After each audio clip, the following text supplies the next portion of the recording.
بسم اللہ الرحمن الرحیم، اللہم صلی علی محمد وعلی محمد۔ اسلام آباد جامعۃ الکوثر میں ہم موجود ہیں اور ابھی ہم چلتے ہیں استاد بزرگوار کے مرقد مبارک کی طرف اور وہاں پہ فاتح خوانی کریں گے اور کچھ ان کی باتیں جو ہے وہ آپ سے شیئر کریں گے۔ ہمارے ساتھ یاد رکھے گی یہ دنیا بہرے دعا ہے، محسن ملت کا احسان، فہم و فراست کے یہ وسیلے جب تک ہیں یاد رہے زندہ وہ دلوں میں تب تک ہے، ہر مکتب کی پیغام ہے اس فقرے میں شان، محسن ملت کا احسان، کرتا ہے تسلیم صدا علم کا رکھے گی یہ دنیا بہرے دعا ہے، محسن ملت کا احسان، فہم و فراست کے یہ وسیلے جب تک ہیں یاد رہے زندہ وہ دلوں میں تب تک ہے، ہر مکتب کی پیغام ہے اس فقرے میں شان، محسن ملت کا احسان۔ بسم اللہ الرحمن الرحیم۔ ناظرین کرام، آج ہم موجود ہیں محسن ملت استاد بزرگوار شیخ محسن علی نجفی نور اللہ مرقدہ کے مرکز مبارک پر موجود ہیں، اور ہمارے پاس موجود ہیں مولانا محمد تقی ہاشمی صاحب۔ آپ متعلم حوزہ علمیہ نجف ہیں اور آپ کو یہ اعزاز حاصل ہے کہ جب جامعۃ الکوثر بن رہی تھی آپ اس کے ابتدائی طالب علموں میں سے ہیں۔ آج ہم ان سے پوچھیں گے کہ اس جامعۃ الکوثر کے حوالے سے استاد بزرگوار شیخ محسن ملت نور اللہ مرقدہ کی کیا خدمات ہیں، اور آپ نے طلاب کے ساتھ کس انداز میں نصیحتیں فرمائیں، کیا نصیحتیں فرمائیں، اور ان کو کیا کیا تلقین فرماتے تھے، کس چیز پہ زیادہ زور دیتے تھے۔ آج ہم تمام ان موضوعات پہ بات کریں گے۔ ہمارے پاس موجود ہیں مولانا محمد تقی ہاشمی صاحب۔ تو بہت ساری ان کی چیزیں ہیں جو بار بار تکرار کی صورت میں بیان کرتے تھے، اگر سب کو بیان کریں تو نشست ہماری لمبی ہو جائے گی، تو میں یہ چاہوں گا کہ فقط جو 3 انہوں نے جو ہمیں درس دیے ان کے اوپر جو ہے وہ آج ہم اس مرقد مبارک کے اوپر موجود ہیں، تو اس کو ہم جو ہے وہ زیر بحث لیں۔ پہلی چیز جو ہے وہ علم کا ہدف کیا ہوتا ہے اور انسان کیوں علم جو ہے وہ حاصل کرتا ہے، یہ چیز تھی۔ اور دوسری شخصیت جو چیز تھی ان کی کہ ایک جو دینی طالب علم ہے اس کے اندر خودداری اور شخصیت اور عزت کا جو ہے وہ کیا پہلو ہونا چاہیے، اس کے اوپر وہ بہت زیادہ توجہ دلاتے تھے۔ اور تیسری جو ان کی چیز نمایاں تھی وہ اللہ کی ذات کے اوپر توکل اور بھروسہ کا جو ہے وہ درس تھا۔ جو پہلا نقطہ ہے ان کا کہ علم دین کا ہدف اور مقصد کیا ہوتا ہے، تو وہ اس کے لیے ہمیں ایک جملہ جو ہے وہ استعمال کیا کرتے تھے ہمارے لیے، کہ وہ کہتے تھے کہ انسان جو بھی نیک اعمال کرتا ہے اور اچھے اعمال کرتا ہے، چاہے انسانیت کی خدمت ہو یا عبادت ہو یا کوئی بھی معاملہ ہو، اس کا جو ثواب ہے اور اس کی جو ویلیو ہے اور اس کی جو قدر و قیمت ہے وہ اس فاعل کی علم کے مطابق اور اس کی معرفت کے مطابق طے ہوتی ہے۔ یعنی یہ جس طرح ہم روایات اہل بیت علیہ السلام میں دیکھتے ہیں کہ ایک جو عابد ہے، عبادت کرنے والا ہے، اس کی 1000 رکعت ایک سائڈ پہ ہے، اور جو عالم ہے اس کی 2 رکعت ایک سائڈ پہ، ان دونوں کا ہمیشہ مقابلہ کرایا گیا۔ تو وہ ہمیں یہ نقطہ جو ہے وہ بیان فرمایا کرتے تھے کہ دیکھو تمہارے جو علم دین حاصل کرنے کا مقصد یہ ہونا چاہیے کہ تمہارے اندر جو ہے وہ حسن آ جائے، کیونکہ جب تمہارے اندر حسن آ جائے گا تو حسن فاعلی پیدا ہو جائے گی، تو اسی حسن فاعلی سے جو تمہارا فعل ہے اس کے اندر کیا حسن آ جائے گا، یعنی حسن فاعلی کے ساتھ جو ہے وہ حسن فعل جو ہے وہ جڑا ہوا ہے۔ اچھا، بہت زیادہ وہ ایک معرفت والے اور گہرے الفاظ جو ہے وہ استعمال کیا کرتے تھے بارہا اس چیز کو ہمارے ذہن میں بٹھانے کی خاطر کہ تمہارے علم دین کا مقصد یہ ہونا چاہیے کہ تمہارے اندر حسن فاعلی پیدا ہو، تاکہ تمہارے کام کی جو قدر و قیمت ہے وہ اللہ کی نگاہ میں وہ بڑھ جائے۔ اچھا، اس کے لیے وہ مرحوم کلینی کی جو حدیث ہے جو الکافی کی پہلے جلد میں انہوں نے لکھی اور وہ بیان فرمایا کرتے تھے، اور ظاہری بات ہے مضمون حدیث وہ بیان کرتے تھے اپنے الفاظ میں. تو آج اس حدیث کو میں جو ہے وہ چاہوں گا کہ جو محسن ملت ہیں ہمارے مرحوم استاد، ان کی زبان میں جو آپ کو میں شیئر کروں کہ وہ اصل میں حدیث یوں تھی کہ صادق علیہ محمد کی خدمت میں ایک انسان آیا تھا اور اس نے یہ کہا تھا کہ فلاں بندہ جو ہے بڑا دیندار ہے اور بڑا متدین ہے. تو امام نے جو ہے وہ فوراً پلٹ کے یہ سوال پوچھا تھا کہ کیف عقلہ،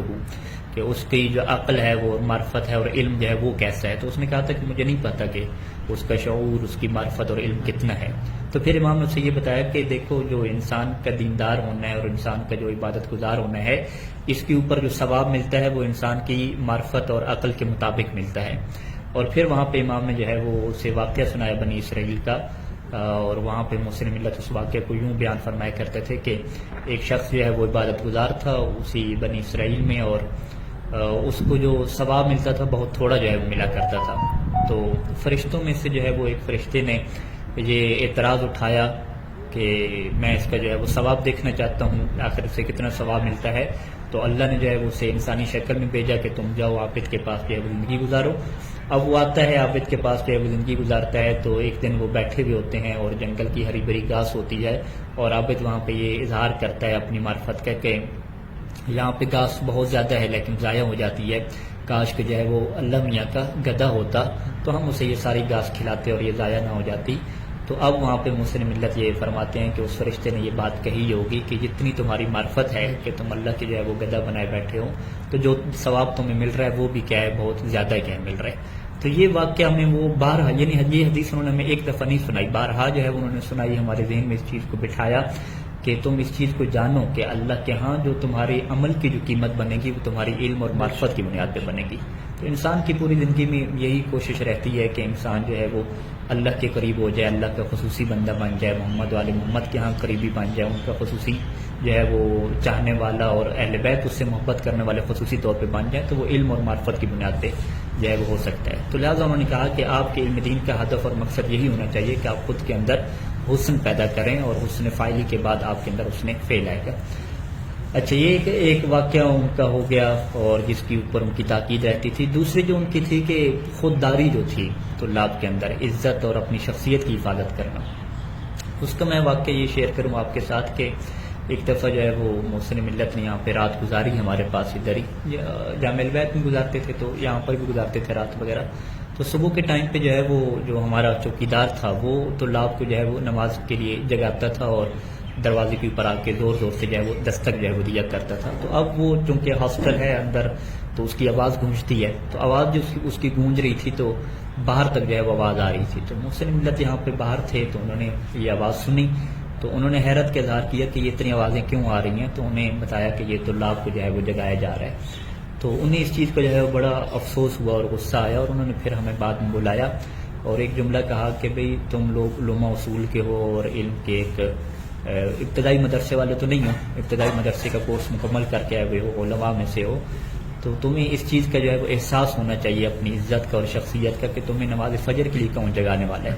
تو کم از کم تم اپنی عزت کی حفاظت تو کرو، شخصیت کی حفاظت تو کرو کہ آخر یہ ایسا کیا ہو رہا ہے. اس کے بعد انہوں نے پابندی لگا دی.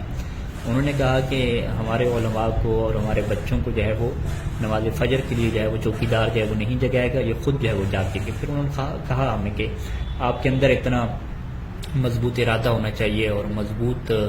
آپ کو ارادوں کا مالک ہونا چاہیے کہ آپ خود کو بیدار کر سکو اور خود کو جو ہے وہ آپ کی جانا چاہیے. اس حوالے سے یعنی انہوں نے بارہا تاکید کی. اور جب ہم نجف جا رہے تھے تو نجف میں بھی انہوں نے یہی کہا کہ خبردار جو ہے وہ اپنی مشکلات جو مادی مشکلات ہیں وہ لے کر جو ہے وہ کسی کے سامنے نہ بیان کرنا کہ ہم پاکستانی ہیں اور ہم طالب علم ہیں اور یہ ہماری مادی مسائل چل رہے ہیں. اس کے حوالے سے انہوں نے خودداری کا اور عزت کا جو ہے وہ درس دیا کہ آپ ایسی پرابلم جو ہے وہ کسی کے سامنے جو ہے وہ نہیں رکھیں گے مادی طور پہ. خود یہاں پہ بھی ہم اس چیز کی نصیحت جو ہے وہ کیا کرتے تھے. اچھا، یہ دو چیزیں ہوگی. اور تیسری چیز جو میں مختصر یہاں پہ بیان کروں کہ جو توکل کی کیا منزل تھی، یعنی وہ کہتے تھے کہ جب آپ یہ بات طے کر لیتے ہیں کہ آپ ایک صحیح مقصد کے اوپر ہیں، اس کے لیے محنت کر رہے ہیں، اور پھر اس کے اوپر آپ اللہ کے اوپر توکل کریں کہ آپ کی جو رزق روٹی ہے اور باقی جو عزت ہے اس کے لیے جو ہے وہ اللہ آپ کے لیے کافی ہو جائے گا. اور وہ یہ جملہ میں کہا کرتے تھے کہ دیکھو لوگوں کی معرفت جو ہے نا اللہ کے متعلق بہت کم ہے. وہ یوں کہہ دیتے ہیں کہ یہ ہمارے پاس تو سب کچھ ہے تو جو کہتے ہیں ہمارے پاس سب کچھ ہے وہ مطمئن ہے، اور جس کے پاس کچھ نہیں ہوتا وہ یوں کہتا ہے کہ میرے پاس تو کچھ بھی نہیں ہے، میرے پاس تو بس اللہ ہے. یعنی اللہ کو بھی علیہ باللہ کا بالکل چھوٹی سی جو ہے وہ آخری جگہ پہ رکھتے تھے. حالانکہ ایسا نہیں ہے، جس کے پاس جو ہے وہ اللہ ہے اس کے پاس سب کچھ ہے.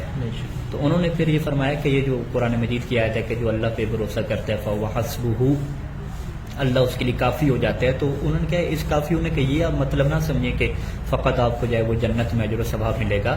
کافی ہونے کا یہ مطلب ہے کہ دنیا میں بھی آپ کی جو ہے وہ عزت اللہ رکھے گا. تو وہ ان کا جملہ تھا کہ اللہ آپ کی ناک جو ہے وہ نہیں کٹائے گا کہ آپ کی جو ہے معاشرے میں ناک کٹ جائے گی، ایسا نہیں ہے، دنیا میں بھی جو ہے وہ آپ کو عزت ملے گی. تو آج ہم ان کے مرکز پہ موجود ہیں، اور یہی 3 درس جو ہے وہ ہم تازہ کر رہے ہیں کہ علم دین کا ہدف اور مقصد یہ ہو کہ حسن فعلی پیدا ہو، کیونکہ حسن فعلی سے حسن فعل آئے گا.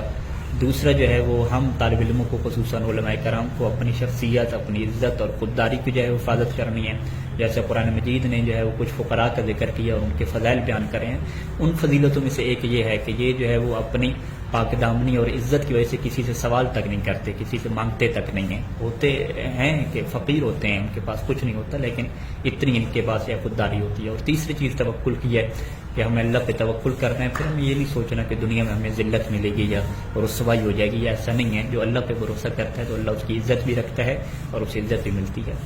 تو یہیں پر ہم کیا گفتگو کا اختتام کرتے ہیں. ماشاء اللہ جی، بہت ہی خوبصورت انداز میں برادر بزرگوار مولانا محمد تقی ہاشمی صاحب، شیخ محسن ملت علامہ محسن النجفی نور اللہ مرقدہ، جن کے مرکز مبارک پہ آج ہم موجود ہیں، ان کی چیدہ جو خدمات ہیں اور اہم نکات ہیں ان کو بتا رہے تھے. یاد رکھے گی یہ دنیا بہرے دعا ہے، محسن ملت کا احسان.